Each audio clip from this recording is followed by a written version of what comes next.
Hello everyone and welcome to episode 3 of GnomeEnvoy, the gnome-based area-locked Ultimate Iron Man. I do realize it has been a good 3 or so months since my last video. I didn't stop playing the account. I did continue and have quite a bit of footage lasting through, I believe, April. But the problem is that I didn't record any audio for any of it. Because I was moving and things were loud and obnoxious. And so here we are. What I had been doing with my footage was basically recording while editing, recording audio. But it was a pretty painstaking process and made me lose motivation to make videos pretty quick.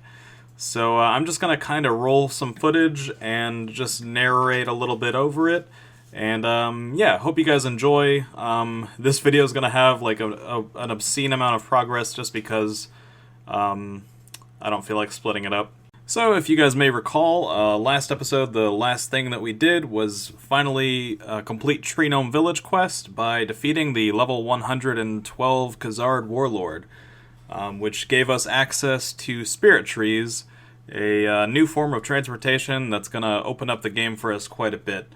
We also got a nice gnome amulet of protection. So immediately after unlocking spirit trees, I began exploring all of the new areas that we unlocked. Starting out with the Khazar battlefield spirit tree location, which unfortunately only contains 3 new tiles, and of those we can only really access the one, which is East Ardoyne, or at least the western part of East Ardoyne. It does contain a little bit of content, including the location for the Haziel cult quest. It includes the Ardoyne Zoo, the pet insurer, I think Probita is her name, and some pickpocketable NPCs. But other than that, there's not really anything of note in here. Next up is the Corsair Cove / Feldip Hills spirit tree, which contains the Myths Guild, which we'll never be able to use, the Resource Area, which we'll also never be able to use, as well as the Corsair Cove Dungeon, which contains safe-spottable ogresses, which have a pretty nice drop table, so we might camp here at some point. Up to the north, there's also a hunter area, which is pretty much our only method of, actually training hunter.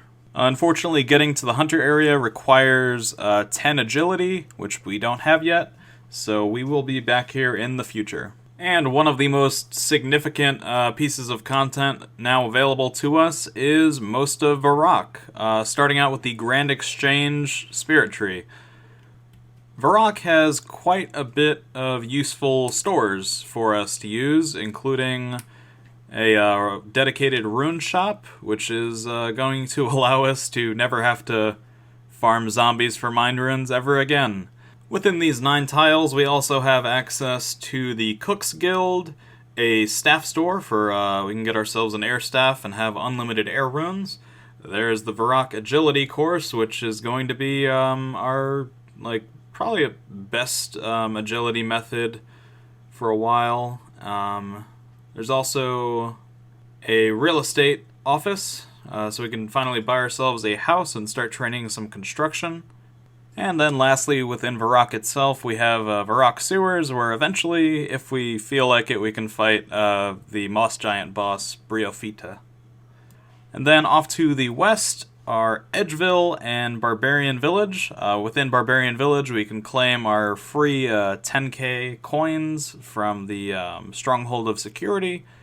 And then, of course, up in Edgeville, we have the Edgeville Dungeon, which contains the Hill Giant boss, Obor, as well as the entrance to the Wilderness. I'm not sure if I'm going to bother getting a looting bag.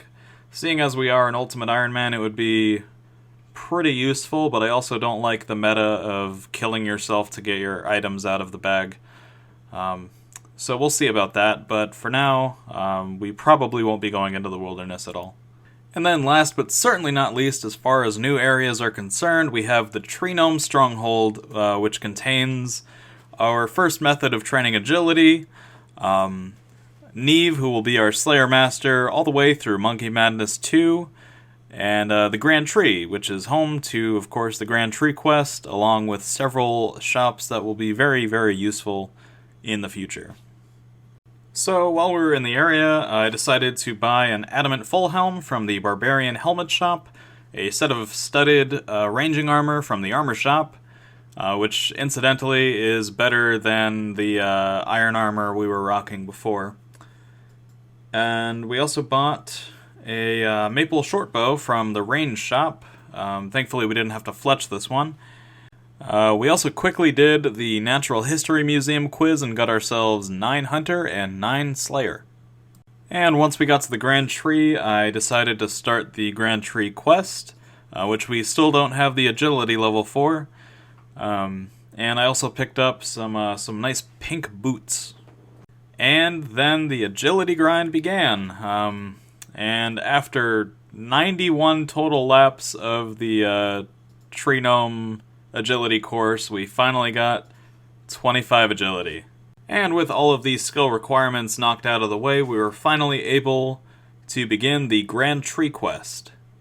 Unfortunately, 30 ranged was not an optimal range level to attempt to fight the Black Demon, and it hit the despawn timer before we were able to finish it off. So we got ourselves some magic gear, and headed over to Ogresses to train until we got 20 magic.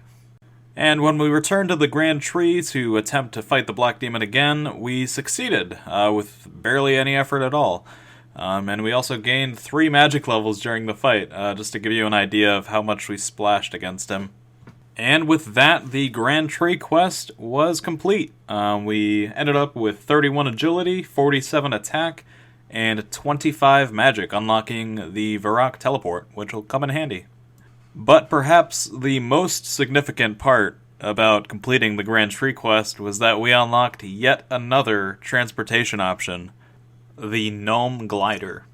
The Gnome Glider is significant because it unlocks all of Lumbridge and Al-Kharid to include the Mage Training Arena, the rest of Varrock to include the Lumberyard and the Dig Site, a few admittedly insignificant chunks in Karamja, the northern portion of the Tree Gnome Stronghold to include Barbarian Assault, as well as all of White Wolf Mountain, Burthorpe, and Catherby to include the Warriors Guild and the Taverley Dungeon. This brings the grand total of new tiles we can access to 31. And after we take the glider to Al-Kharid, we can stop by Lumbridge to speak to Hans and learn that we've spent about 66 and a half hours in the game on this account over the course of 15 days. I try not to talk to this guy if I can help it. It makes me think things. And here we can also start the Cook's Assistant quest, as well as grab our Ultimate Iron Man armor, which I have no intention to keep because it's kind of useless at this point. Milk. A pot of flour. Fruit blast. Milk. Ashes from another player. So much for the integrity of Iron Man mode, am I right? Rotten tomato. Greenman's ale. Raw beef. Raw bear. Raw rat. And raw chicken. Now we just gotta dip our meat in the blue dungeon juice, and that's Druidic Ritual complete. We can now use the Herblore skill. Cook's Assistant complete, and apparently the pre-made Fruit Blast that I bought wasn't good enough, so we had to go all the way back to Gnome Stronghold to make our own from scratch. And we ended up getting a Mithril Scimitar from the Quizmaster Mystery Box. This would have come in handy back in like episode 1. And that is the very first part of Recipe for Disaster complete, which grants us access to the Culinary chest, where we can obtain our new best-in-slot gloves, the hard leather gloves.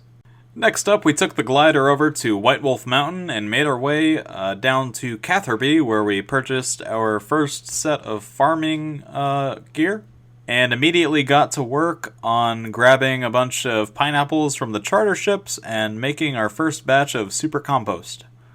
Seeing as farming will be a absolutely vital skill to the account moving forward, it's better to get started on the grind as soon as possible. And here we have 12 fishing, as well as 500 total level. Decided to somewhat AFK a bit at the Varrock rooftop course, and got ourselves 37 agility, which unlocks the shortcut from the Gnome Stronghold over to Barbarian Assault. We also picked up 14 Marks of Grace in the process. We also tested out the shortcut, unlocked the Barbarian Assault minigame teleport, and Barbarian Assault is going to be useful for us in a variety of ways, most importantly the minigame itself, which has a lot of really cool gear upgrades for us. But then over by the Barbarian Agility course, there's 4 plank spawns, which will be a nice, cheap way to level our construction whenever we get around to it.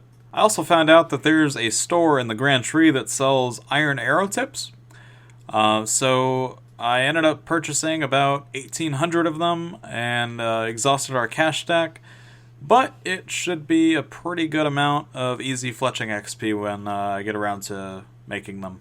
I've also been killing the archers over in Burthorpe, kind of on and off, in the hopes of getting the green D'hide chaps drop, and I finally got it, so that's going to be our best-in-slot leg piece for quite a while.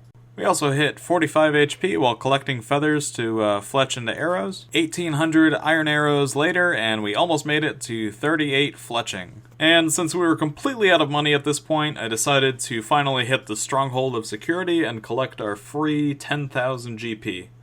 35 ranged at Minotaurs, and we ended up getting an easy clue requiring a black axe, a coif, and a ruby ring, which thankfully we had from our fletching grind back in episode 2 from a bird's nest. But the other 2 could be tricky.